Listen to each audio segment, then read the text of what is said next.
Bienvenue à la communauté d'études quotidiennes de la Bible. La méditation quotidienne des jeunes a pour titre « Ce que le ciel attend de toi ». Tous ceux qui siégeaient au Sanhédrin ayant fixé les regards sur Étienne, son visage leur parut comme celui d'un ange. Acte 6, le verset 15. Moïse descendit du mont Sinaï, les 2 tables du témoignage étaient dans la main de Moïse, lorsqu'il descendait de la montagne.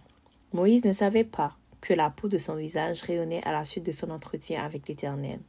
Son visage irradiait une lumière toute semblable à celle qui éclairera plus tard celui d'Étienne, lorsqu'à Jérusalem, traduit devant ses juges.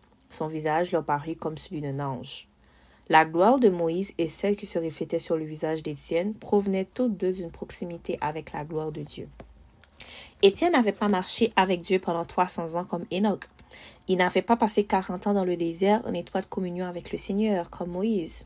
Pourtant, la vie et la dévotion de ce jeune homme l'ont rendu apte à ce que son visage révèle la gloire céleste. Étienne avait décidé de devenir un canal par lequel la puissance de Dieu s'écoulerait. Il avait mis sa confiance en ses promesses qui étaient prêts à vivre pour Jésus, voire à mourir pour lui. Et c'est exactement ce que le ciel attend de nous.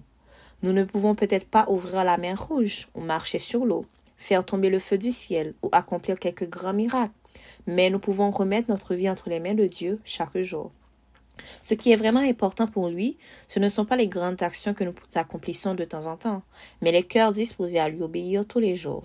On t'a fait connaître aux hommes ce qui est bien, et ce que l'Éternel demande de toi. C'est que tu pratiques le droit, que tu aimes la loyauté et que tu marches humblement avec ton Dieu. Michée 6, verset 8. Pour ceux comme Étienne acceptent cet appel, l'Écriture promet: ceux qui auront été des clairvoyants resplendiront comme la splendeur de l'étendue céleste, et ceux qui auront enseigné la justice de la multitude comme des étoiles, à toujours et à perpétuité. Daniel 12, verset 3. As-tu remarqué que nous brillerons avec Jésus pour l'éternité? Cela signifie que nous devons apprendre à refléter sa lumière chaque jour, là où nous sommes. Prions pour être plus proches de sa gloire aujourd'hui. C'était la méditation quotidienne des jeunes, ce que le ciel attend de toi. Tous ceux qui siégeaient au Sanhédrin ayant fixé les regards sur Étienne, son visage leur parut comme celui d'un ange. Acte 6, verset 15. Merci d'avoir été avec nous à la communauté d'études quotidiennes de la Bible. Que Dieu continue de vous bénir abondamment. Au revoir.